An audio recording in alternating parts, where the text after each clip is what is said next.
Hi, I'm Irving, and I have no life, just like you. The Ballad of Irving. Irving. Big fat Irving. Big sport Irving. The 142nd fastest gun in the West.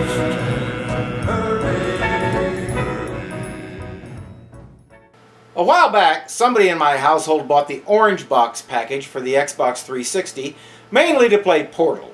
As you may or may not know, the Orange Box also includes Half-Life 2 and a couple of add-ons to it. I played through them all, even though I didn't have a clue what was going on. It seemed that if you wanted to understand Half-Life 2, you definitely needed to play Half-Life 1. So I hopped onto eBay, found a copy cheap, and bought it. I noticed one thing right away. Installing it is a bitch. This thing seems to be geared toward online multiplayer because it insists on installing the Steam system that is supposed to let you connect with other players. Let me make one thing clear. I don't do online multiplayer.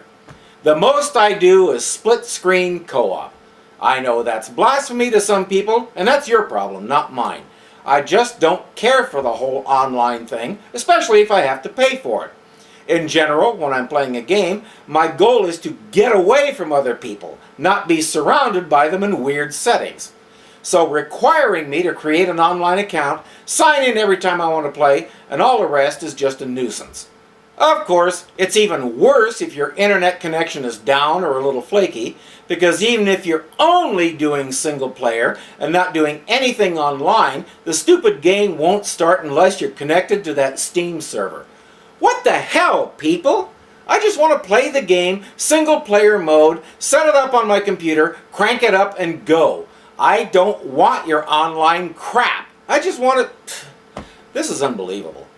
While I was capturing this game, I had to endure a 2-day hiatus when my cable modem fizzled because it is impossible to play the game at home by myself without being connected to their online multiplayer crap. I read 7 languages, and none of them has a word for how stupid this is. Get a clue, people. The word you want is flexibility.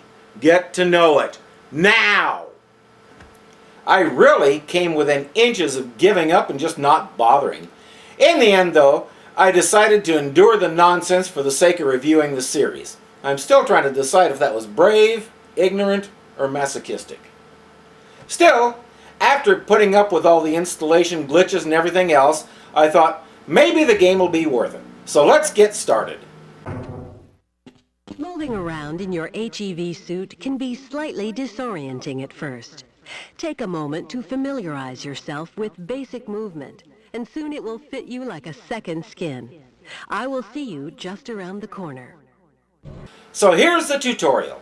It takes you through basic movement, dealing with boxes and shooting. What it doesn't tell you is the default movement mode is running. What? Why? Watch this.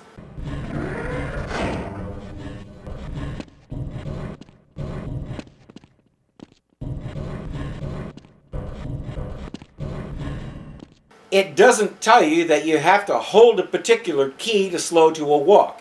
If you don't do that, you'll overrun a lot of things. It also doesn't show you how to change weapons or any of that, so I guess you're supposed to pick those things up by osmosis or something. At any rate, we're ready to begin, so on with the show. It starts with you riding a train to the Black Mesa facility while the opening credits run. This automated train is provided for the security and convenience of the Black Mesa Research Facility personnel. The time is 8:47 a.m. Current topside temperature is 93 degrees, with an estimated high of 105. The Black Mesa compound is maintained at a pleasant 68 degrees at all times.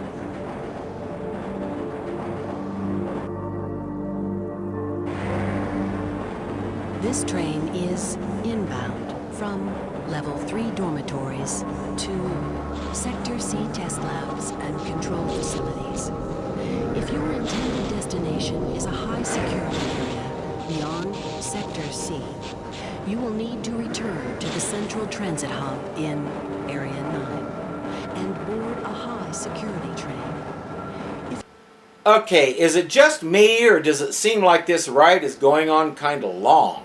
If you have not yet submitted your identity to the retinal clearance system, you must report to Black Mesa personnel for processing before you will be permitted into the high security branch of the transit system.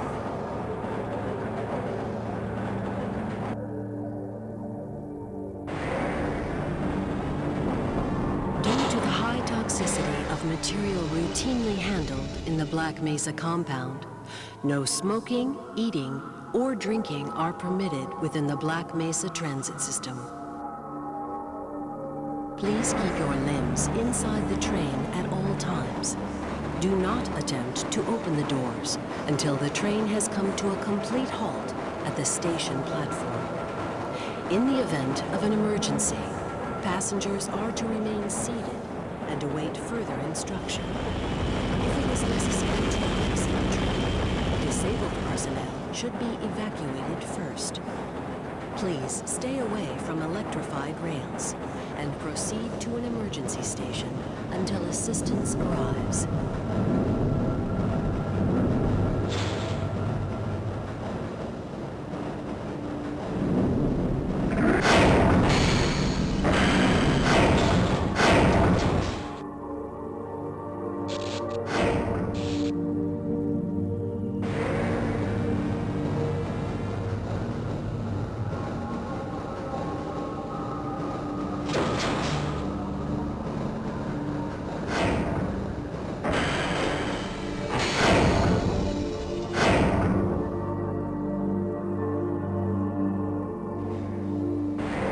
And what's with all the loading screens? You may as well get used to those things now, because this happens constantly through the whole game. I really don't know why this is so. The game came out the first time in 1998, but even on a 486 running Windows 95, it should have been able to load bigger chunks at a time than this. The game was re-released in 2005, but for some reason they left it like this, even though computers were a kabillion times faster and had a gazillion times more memory. And really, I suspect that's one reason why the movement is so difficult. I'm doing this on a 3 GHz Pentium 4 with 3 GB of memory, but the program is designed for much slower computers, and nobody bothered to adapt it for faster machines in the re-release. To me, that's nothing but laziness. A reminder that the Black Mesa Hazard Course Decathlon will commence this evening at 1900 hours in the Level 3 facility. The semifinals for high security personnel will be announced in a separate secure access transmission. Remember, more lives than your own may depend on your fitness. Do you have a friend or relative who would make a valuable addition to the Black Mesa team? Immediate openings are available in the areas of materials handling and low clearance security. Please contact Black Mesa personnel for further information. Hey, I want one of those! With a background in the areas of physics, biotechnology, or other Okay, looks like we're finally there, so... Huh? I guess not. Nice little fake out there, but obviously there's more credits to run, so we're still on the train. The Black Mesa Research Facility is an equal opportunity employer. The 30 queen. What a load! 30 queen. A total load! A reminder to all Black Mesa personnel. Regular radiation and biohazard screenings are a requirement of continued employment in the Black Mesa Research Facility. Missing a scheduled urinalysis or radiation checkup is grounds for immediate termination. If you feel you have been exposed to radioactive or other hazardous materials in the course of your duties, contact your radiation safety officer immediately. Work safe. Work smart. Your future depends on it. Good grief, how far away is this place? And why do we have to watch all of this? I understand that we're doing opening credits with this sequence, but even so, remember the good old days when you started the game and something actually happened? Now arriving at Sector C test labs and control facilities. It's the learning queen. What a load! Learning queen. Please stand back from the automated door and wait for the security officer to verify your identity. Before exiting the train, be sure to check your area for personal belongings. Thank you, and have a very safe and productive day. Morning, Mr. Freeman. Looks like you're running late.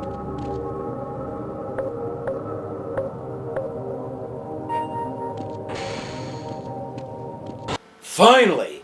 Okay, so now we'll go on inside and something will happen, right? Not yet. First, we have to go into the anomalous materials complex, get your suit, and talk to a handful of bobbleheads. Ah, Gordon, here you are. We just sent the sample down to the test chamber. We've boosted Okay, the so we're talking to spectrometer Ed Harris, 105%. Try Ed, I have no Harris. Bit of a gamble. Bill Cosby? What's he doing here? The administrator is... And of course, no collection of bobbleheads is complete without Wilford Brimley. I gather they went to some lengths to get it. They're waiting for you, Gordon, in the test chamber. They're waiting for you in the test chamber! Why did he say that so ominously? Is the test chamber where I get a spanking or something? Tell you what, if I get the spanking from a cute blonde masseuse, okay. If it's one of these guys, forget it, I'm going home. Only one way to find out.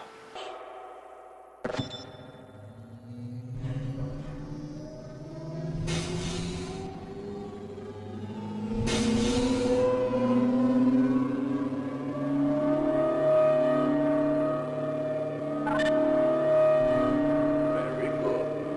We'll take it from here. Power to stage 1 emitters in 3, 2, 1. I'm seeing predictable phase arrays.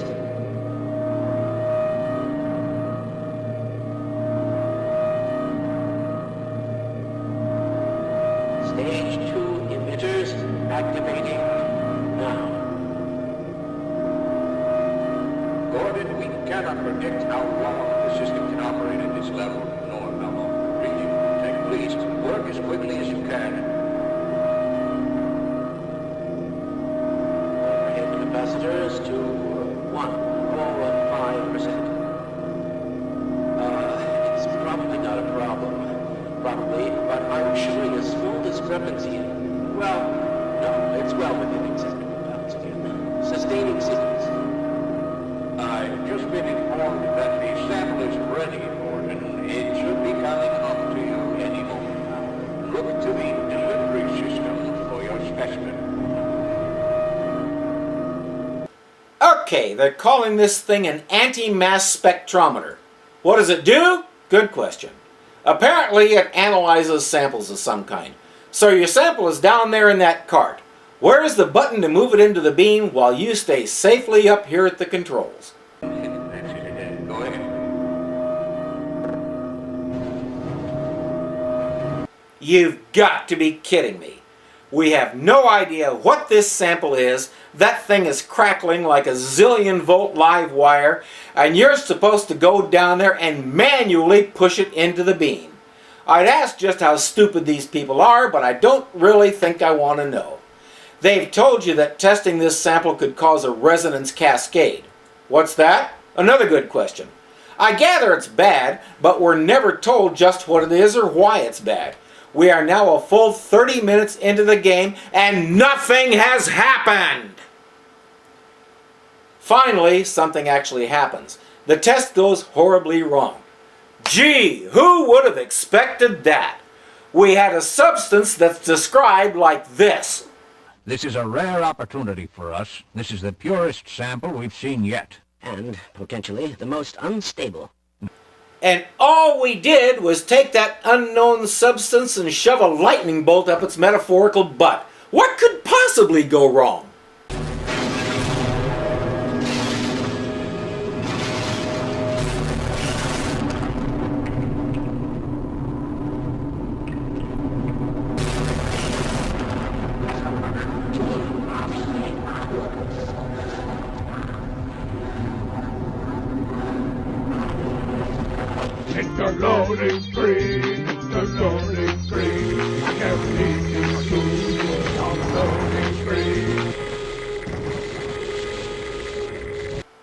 was that?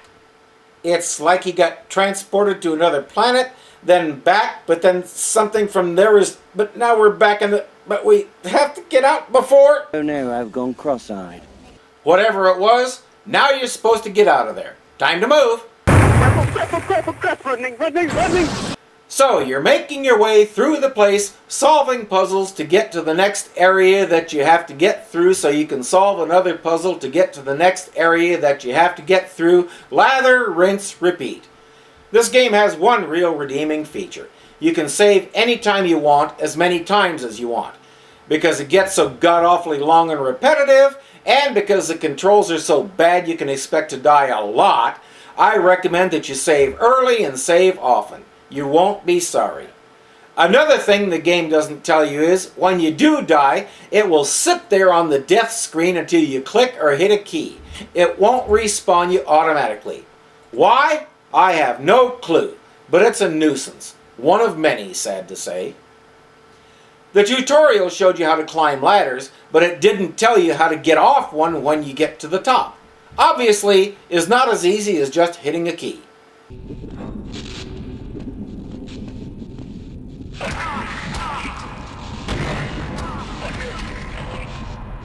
I died there because the game couldn't figure out what I was trying to do. The idea is to hop onto the platform behind me, but the jump button actually works almost half the time, so instead of jumping I fell. This won't be the only time that too rapid movement with a sloppily done jump command will lead to dying, so get used to it.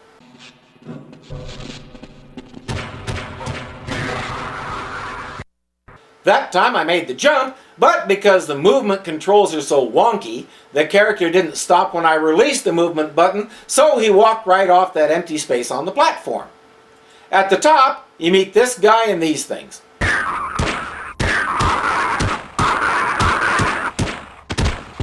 That'll look nice in my trophy room.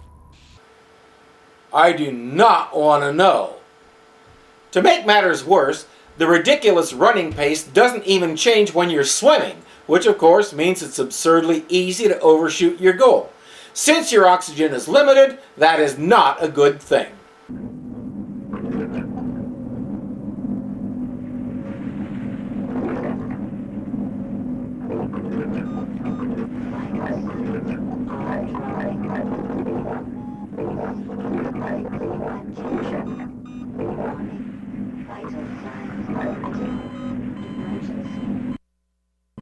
Once you get past that, you're just wandering around like a blind dog in a meat house, trying to figure out what you're supposed to do next.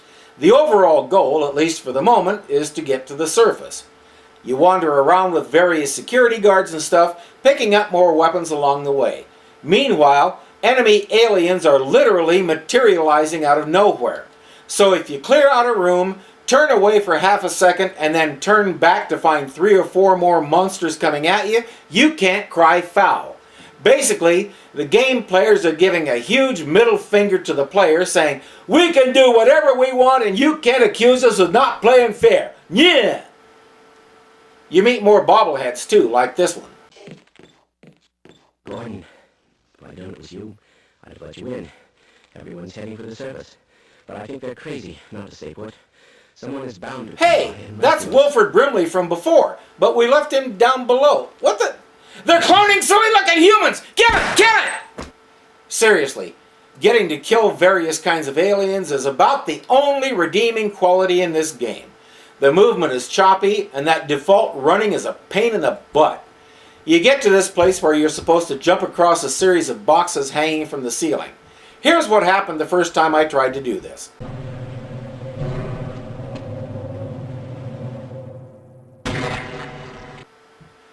You saw that, right? What you don't know is, I let go of the forward key as quick as I jumped, but the character didn't stop and ran right off the far edge of the box. It took a few tries to figure out that, as quick as I do the jump, I have to hit the backward key. Somehow, that slows you down in mid-air so you don't keep going and run off the edge once you touch down on the box. I guess the laws of physics don't apply at Black Mesa. Probably because it's a government operation.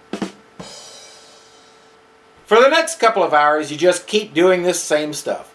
Go here, solve a puzzle, kill some aliens, go there, solve a puzzle, kill some aliens.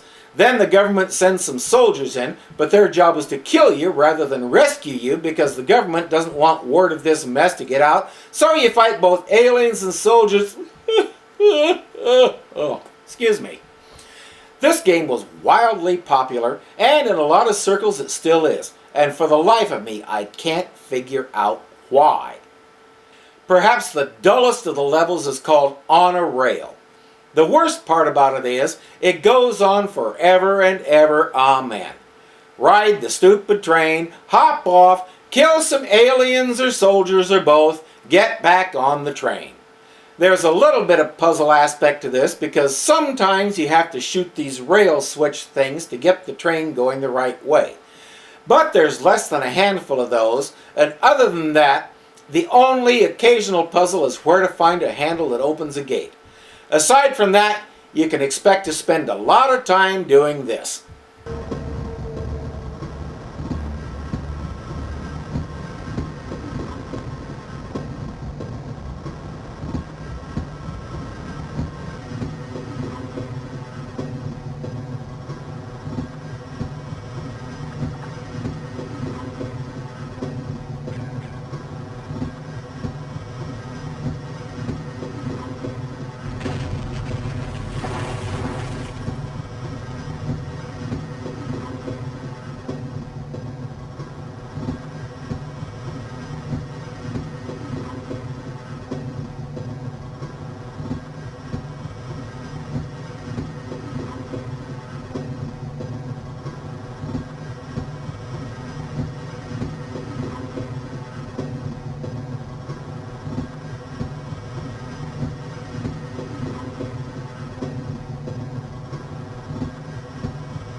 The worst part about this level is, as usual for this game, the inconsistency of the controls.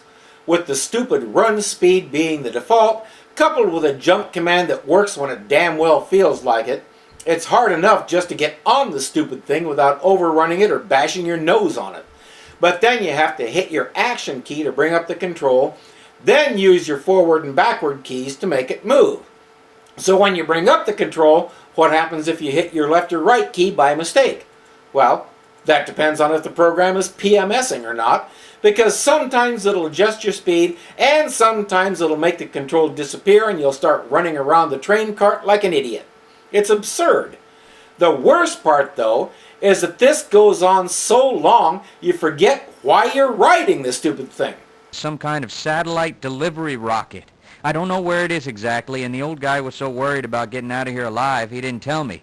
Main thing is, the military aborted the launch, so when you do find the rocket, you'll have to get up to the control room and launch it yourself. He said something about a Lambda team needing the satellite in orbit if they were ever going to clean up this mess. Oh wait, now I remember. Yeah, that's what we were doing.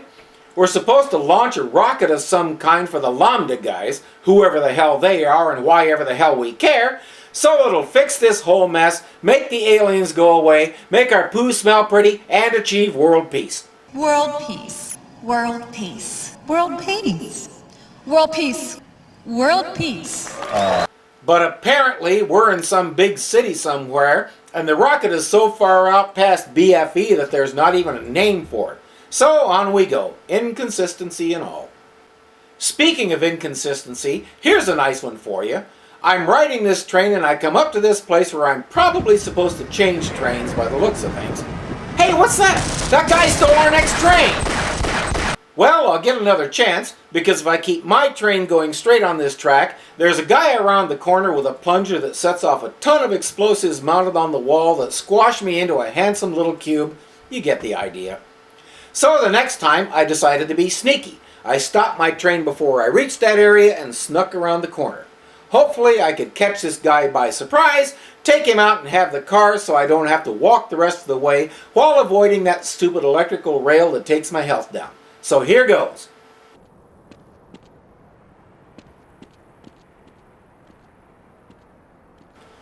What the? He's not there! There's nobody there! So where'd he come from the first time? This makes no sense! I know the aliens can appear out of nowhere, but the soldiers? Give me a break. Consistency? We don't need no stinking consistency! Anyway, I have the train, so off we go. SSDD. So, counting various interruptions by soldiers with grenade launchers and other fun stuff, your train car reaches a stopping point. This looks like one of those elevator things, but this one doesn't seem to be working. So I guess we hoof it from here. Down the ladder we go.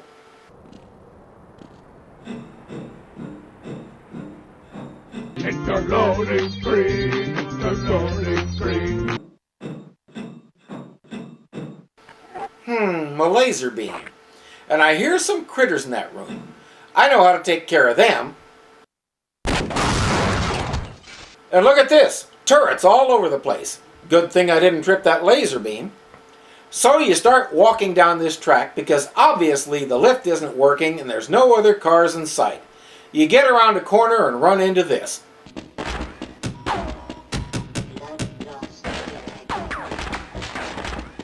Seek medical attention. Warning, vital signs critical.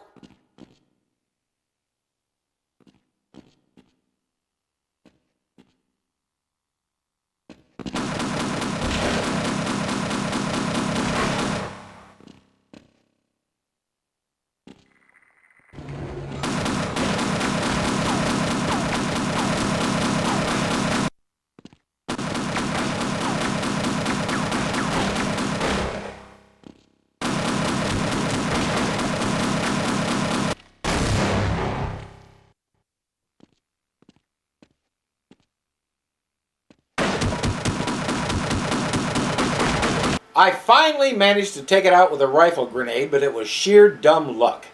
As quick as I realized I'd destroyed the gun, I saved again. Save early, save often.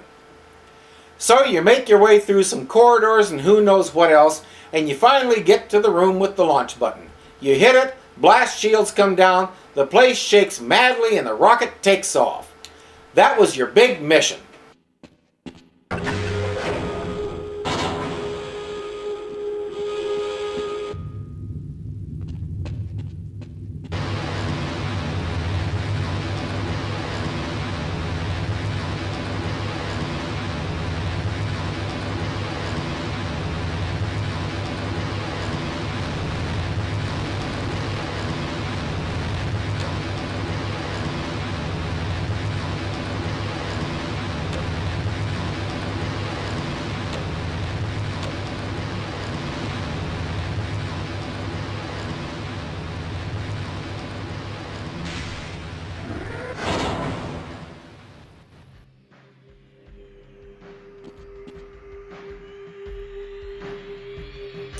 So the music starts playing. Well, that game had its problems, but at least it's over. Roll credits. I said roll credits. Hello, credits! Guess what? It's not over. In fact, we're only about half done. There's a whole nother huge task to do, and we'll look at that next time. Until then, I'm Irving, and I have no life, just like you. Well, finally, Irving got 3 slugs in the belly. It was right outside the Frontier Deli. He was sitting there twirling his gun around, and Butterfingers Irving gunned himself down. Irving. Big fat Irving. Big dum-dum Irving. Big dum-dum dead Irving. The 142nd fastest gun in the West.